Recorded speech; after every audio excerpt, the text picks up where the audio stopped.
Welcome back. Typtus here with another episode of this round of the Final Fantasy XII Randomizer. We're back in Lowtown because, you know what? In all the excitement of getting the Aero Passes so early on, I forgot that I hadn't even done the Wraith Hunt. And we're down here just to see what the items are. Oh, hello. That's half decent. Charge time of 42 is not so great. On-hit water could be problematic, but we'll get it now. That's a good buff on the Mithril Sword, actually. Converts license points to gil. No. Absorbing Thunder could be useful. Argyle's Armlet. That's accessories too, and damage reduced by 33%, and it's cheap. Thank you. That'll be useful when I have to do Marilith. I don't have steel, so that's not very useful. Evasion. If I have a shield. Immune to petrify is good, but it's quite a deep one to get. Echo herbs, I'll get 10 of those. That's useful. I'll get some of those because there are stone gas traps. Hello. That's useful. Why not? Just to complete the set. Not that I can really use them. Well, no point in talking to that Seek over there. Not until we've got the Gland Primer, and honestly, not until we've got another 2 female party members. But we can do the Wraith Hunt that lies just down here. This shouldn't be too much of a problem. There we go, Wraith. Doom. Okay, Pinello doesn't do terribly much. Okay, they do less damage than I thought they might. Honestly, we might be waiting on the Doom timer for this one. Ooh, good couple hits there. So, Pinello is doing really good at resisting the Doom, honestly. She might end up soloing this one at the end. Oh, we're halfway, and Barsh has only hit 8 on the Doom counter, so that's not too bad. Oh yeah, 300 hits damage with that combo. Okay, we should be good. He will start using Dark now. Lovely whiff. Which is an AoE attack, so he will be... Oh, he hits Blizzard as well. Okay, that did 7 damage. I think Pinello's resisting Blizzard. Because that is pissile. Oh, she does also have the Dawn Shard equipped to her, which gives her like 30 magic defense. So that's how she's able to tank the damage. I forgot about that. Normally the Dawn Shard, Nethicite, etc. have... Oh, and Barsh just flat out gets healed. Lovely. Normally the Dawn Shard has negative effects of auto-silence. But not in this one, because the on-equip effects of equipment is all randomized. Now we are just going to tap the save crystal out here just to get rid of that pesky Doom status. We don't have the waterway key, so we can't do that little puzzle. And the Wraith Hunt is always worth doing early on because you get 2 sets of checks out of it. One for actually handing in the mark, and a second one for talking to the table and reading the Dusty Letter. If you get the Dusty Letter, it's also good because that equals hints from the Moogle. So now we just need to go back and say hello, mash through a cutscene, and collect our reward. 4 gil and telekinesis. I guess telekinesis is useful. Oh, and Stone of the Condemner. That gets us a boss fight in Paramana. And then don't forget to go into the house. And you can talk to the table. This gives you hints for the waterway puzzle that you need the Garam Scythe key for, which you normally would get off the White Moose, but it could be anywhere in this one. So that Soul Eater is not a particularly useful ability. I don't think I'll be using it, and I actually do not remember if either of my guys can learn telekinesis. That is useful. It means that you can hit flying enemies with any sort of weapon, and we are, I think, going to go to Wraithball's tomb. Do the Sand Seas. I know that doing the Marilith Hunt in Bujeba is easier, but I would prefer to do Bergerba when I've got the Plan Primer. And I can then, with the Plan Primer, I can then use it, get enough to hunt. I can activate at least the, Giant Mantis Hunt, Antlion Hunt, and just activating that gets a check, even if I may not be able to do it. Airships. But we want... Okay, Yenser, I think it is the one we want. But you also have the other hunt of the tortoise that has escaped, the pet tortoise from the Moogle, and that one's easy enough to do. If you can beat the not the Marilith. This was not the correct one, but this has got a teleport crystal. What we wanted to do is... Yeah, this was the one we wanted. So this triggers the Uritan Yensa Sandsea quest. Pretty straightforward. Talk to Moogle, smash through the text, head this way, follow the Uritan. The Uritans have been plagued by the Uritan Eater, well-named thing, and she's slightly faster. The Uritan Eater is eating the Uritans. This guy happens to want to get help from outside, but that's forbidden in the tribe. And, yeah, so he's asking for help. Okay, these guys hit a bit harder than I was expecting. And Penelo does not have much in the way of HP on her license board, which is a little... potentially makes things a little bit harder early on. Alright, we are going to run away from these guys. Now, I can always whack on those 33% damage reduction items, and I think I will. It will make things a bit easier. Taking a third of the damage when I don't have... I've got decent healing, because I can buy high potions from, I'm pretty sure it was Rabanasta, which is good healing early on, much better than the potions. I'm not fussed with not having any cure spells at the moment. That's fine. I don't have revives I can buy, so the Uritans are running away. I'm going to get the licenses, though, for those accessories. Okay, there's the accessories with the Argyle Armlet. That is easy and cheap enough. I got the dragon helmets all the way over there. I don't think it was also particularly useful. I have 110 HP up there, which I think I might get. And I get basic elemental magics as well, which isn't bad. I can use Immobilize with her. So it could be worth using. She does not have slow, though. And Barsh, he has the dark and cure spells, which I have none of. Well, she's going to lose her 20 magic resistance, Penelo. But immune to darkness is also nice. I'll give it that. Oh, he already has reduced damage. Lol.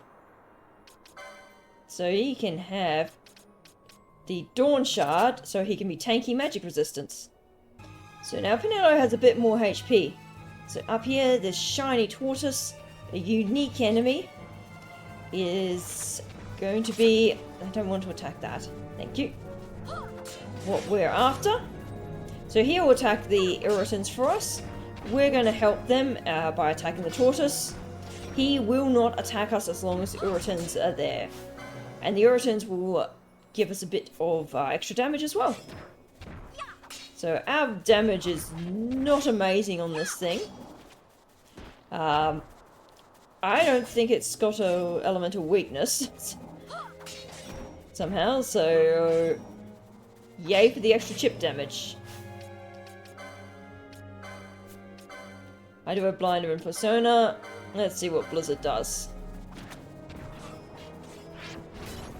116. Okay, that is better. And Thunder.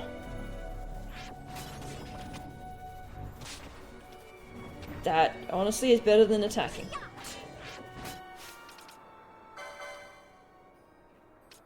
He's not weak to ice because he has that as his gambit. We'll just have Penelo attack it. Then that should do more damage. It does have protect status, which is partly contributing to why we're not doing too much damage, but it looks like it's not too bad. I think Barsh has slightly better strength than Penelo.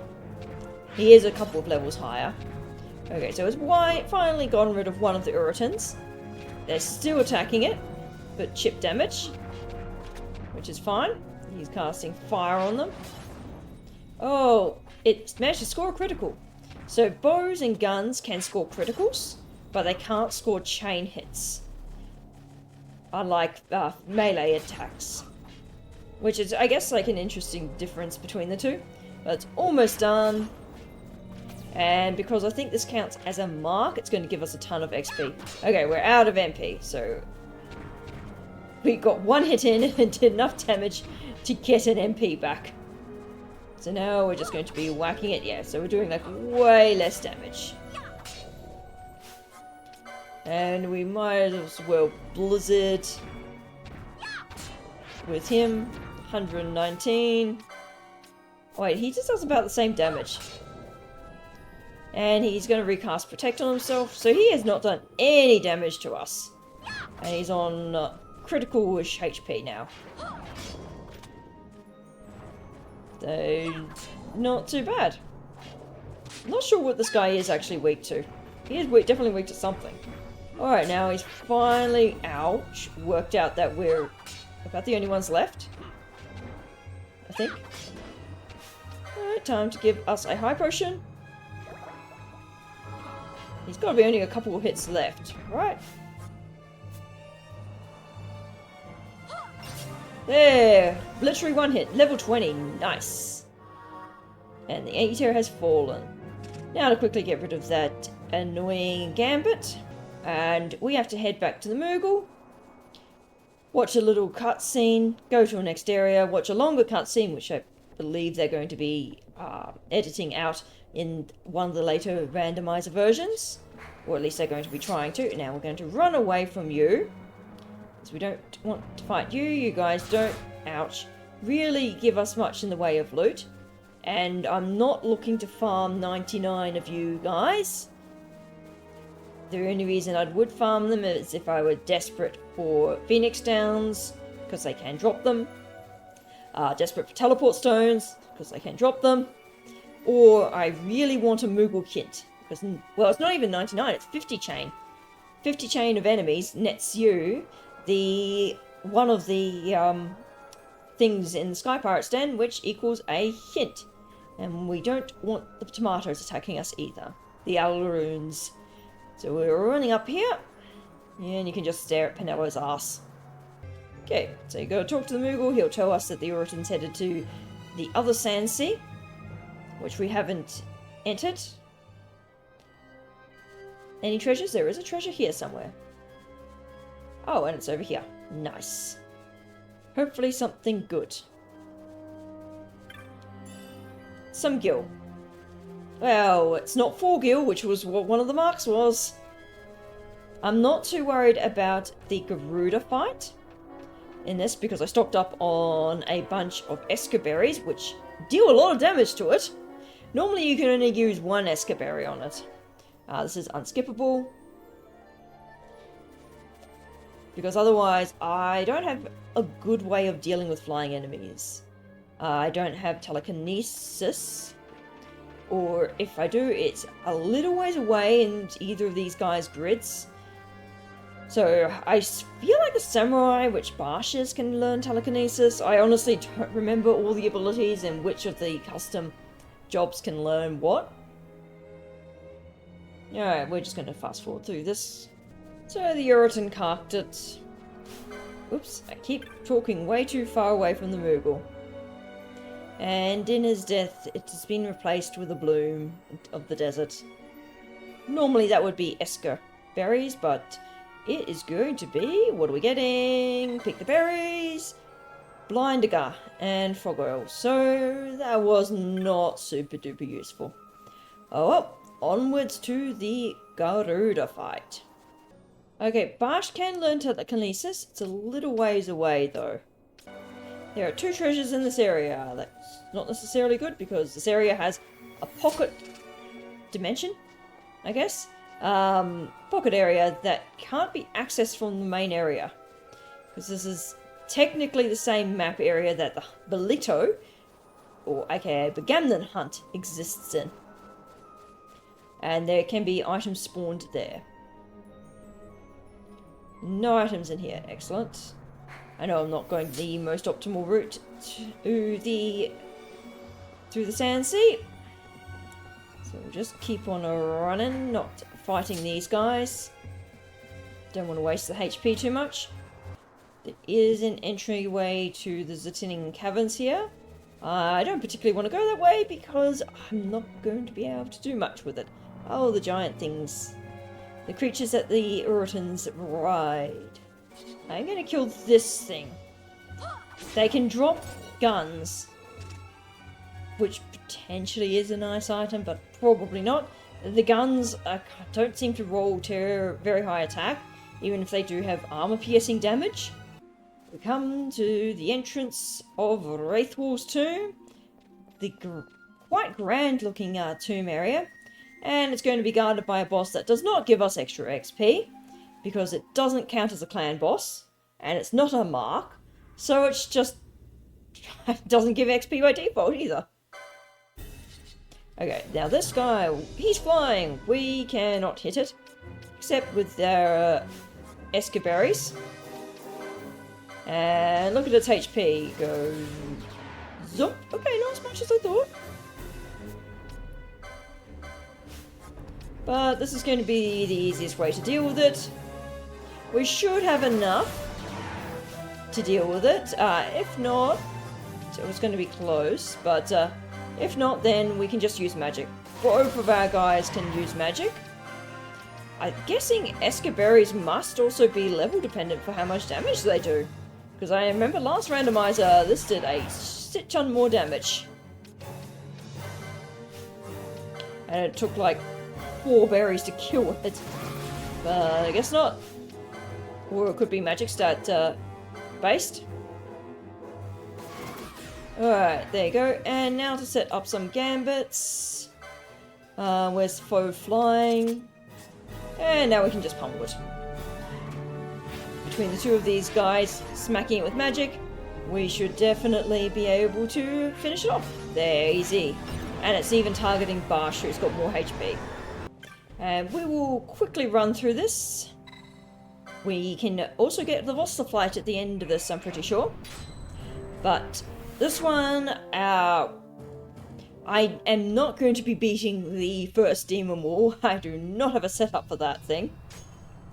Just fine, that one is going to be pure run the hell away. We should be able to defeat Demon Wall number 2 though. We are 100% running from this thing. Our damage output is not going to be anywhere near enough to deal with this guy. Not with 2 party members. Not with base spells, no reflect spams or manipulations. And we should be able to deal with this one. Physical track is not amazing. But we should be fine. He has a lot less HP than the other one and he deals less damage, I believe. And do not hit these things on the side. They will speed him up. Okay, here we are not doing crazy damage, but he also moves fairly slow.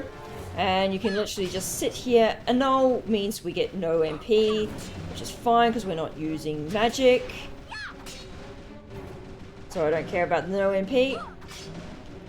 So, on the sidebar you can see the progress. Blind gut, not so great. Oh, you don't know anti-blind.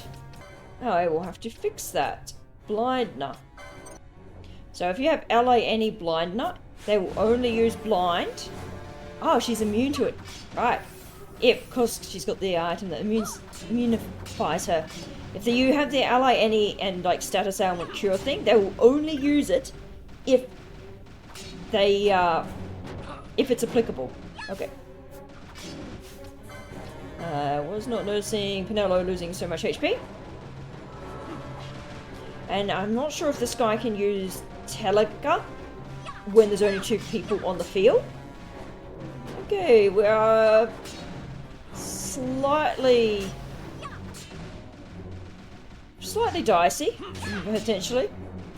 Okay, no, shoot, he can use Telegraph.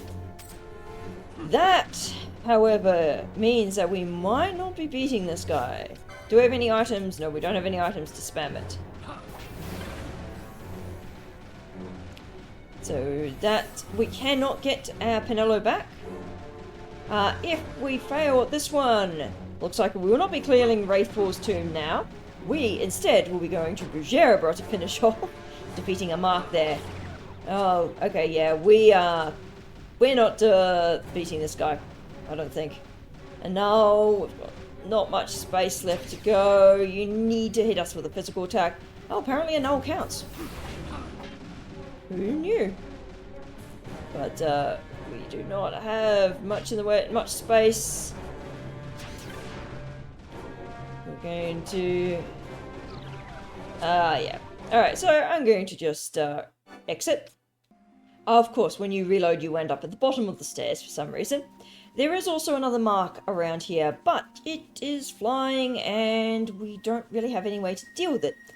Normally we would do using our magics, because that will hit aerial enemies, but this thing's immune to blizzard and to lightning, as I found out last time.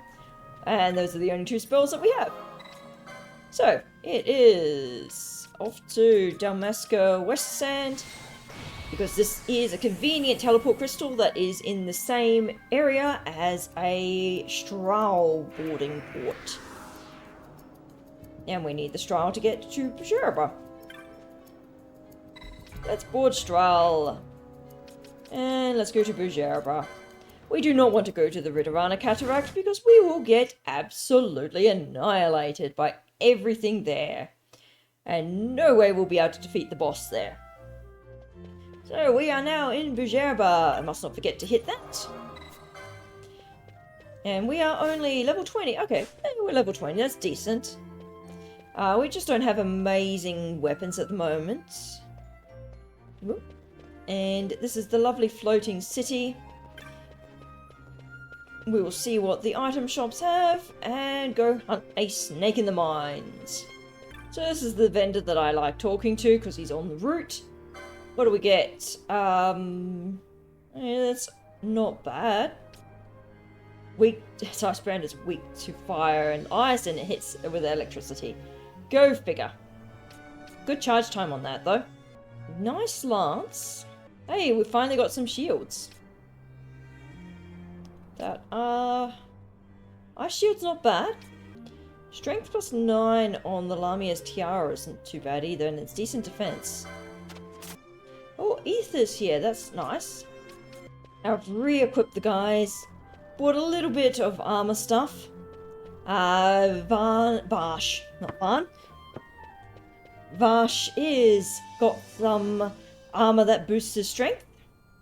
And Penelo's got stuff that's just got a fraction more defense. We don't really have terribly much at the moment in terms of good gear. The best gear is light armor that we've found, and unfortunately, neither of our 2 guys can use light armor.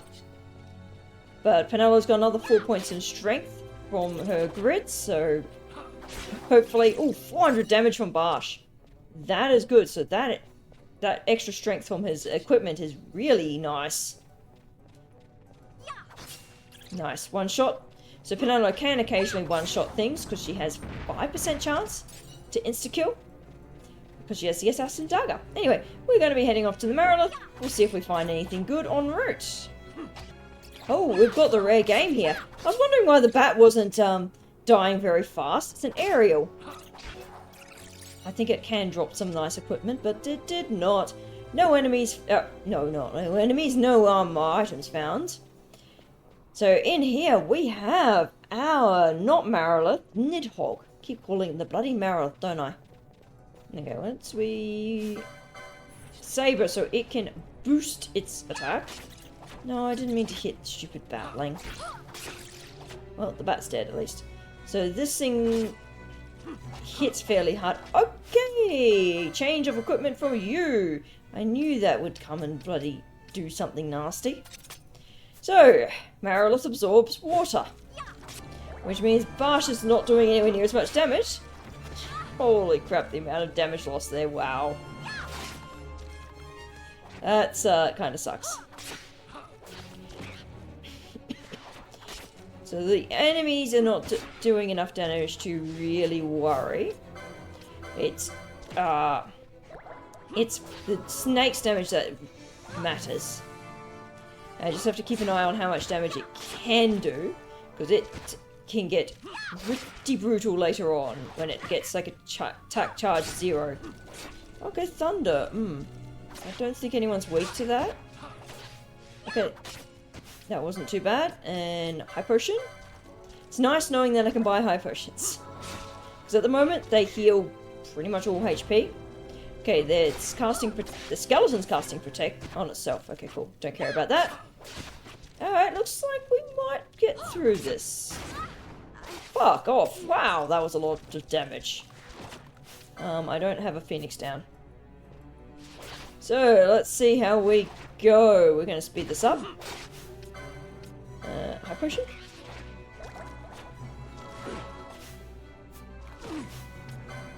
Okay, this thing hits very rapidly when he is on low HP, but we should be able to beat it.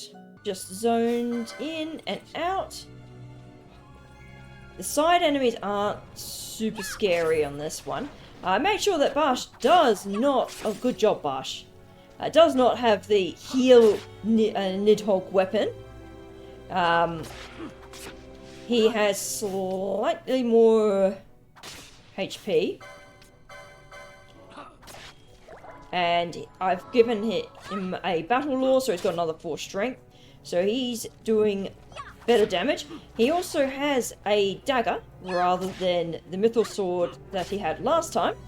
I gave him the license to use that, because it just happened to have more strength. And only slightly worse charge time than his current weapon was. But look at how much easier this guy is going now.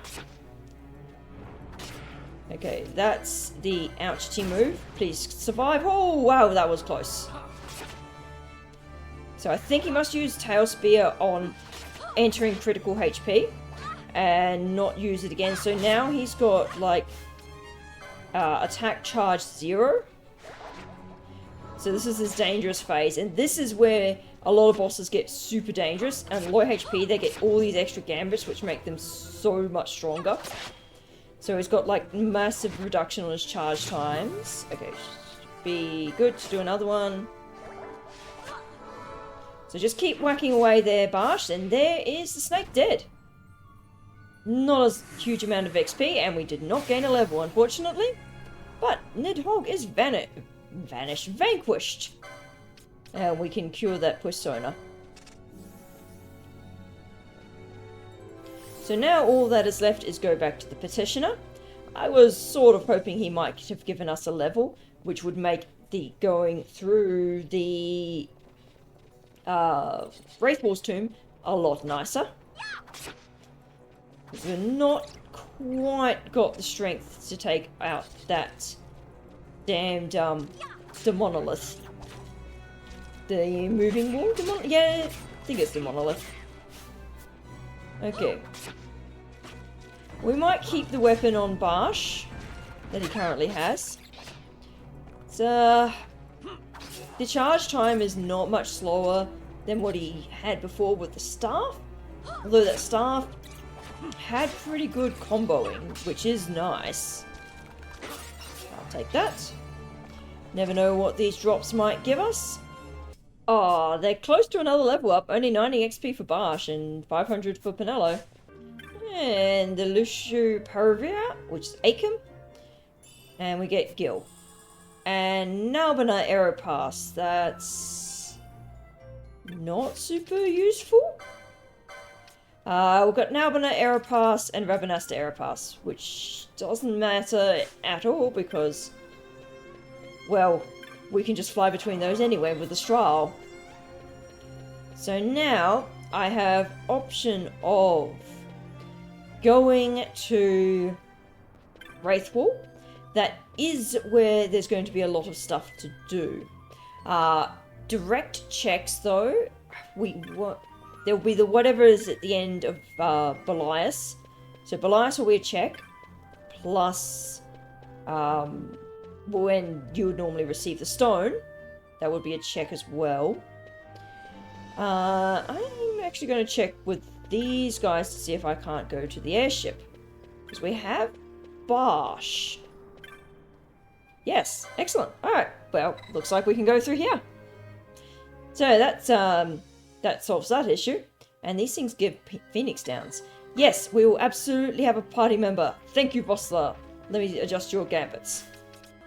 So, Vossler is not bad because he has Wither and Expose. So, Vossler is now a debuffer.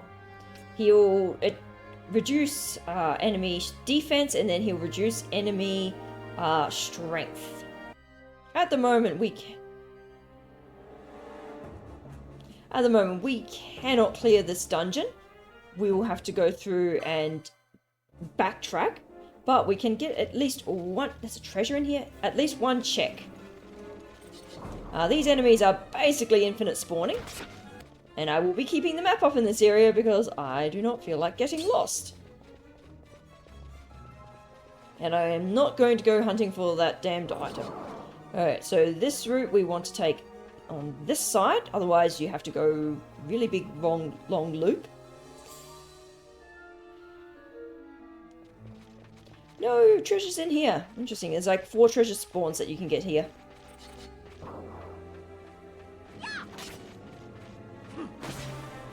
There's a level. And 6 skill. Whee! They drop tiny bits of skill. Alright, we've reached our goal here. The central block. We defeat the judges, get some chunky XP out of them.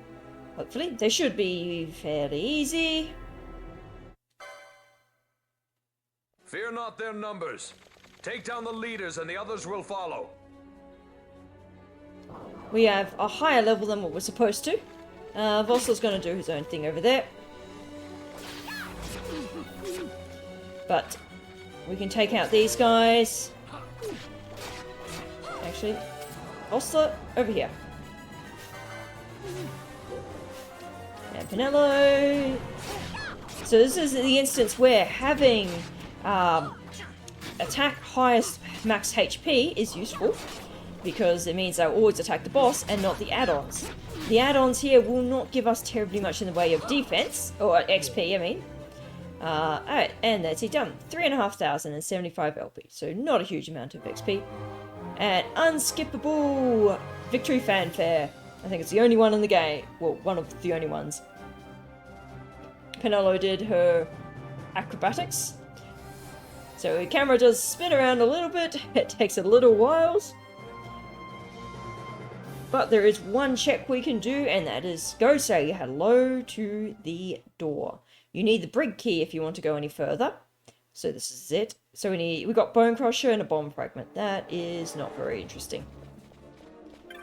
And number 1 brig, which we cannot do because we do not have the key. Let's give Varsha a little bit of HP. 400 HP should be enough to survive the return trip, but that will be enough for this episode, I think. Next time, once that car just decided to go through, next time it is probably going to be Wraithwall's Tomb. We are now level 20s with an extra guest party member. I reckon we should be able to do it. Now, hopefully Telegha's Vossler and not our main guys. Until then, this is Type This Out, and have a good day. Bye!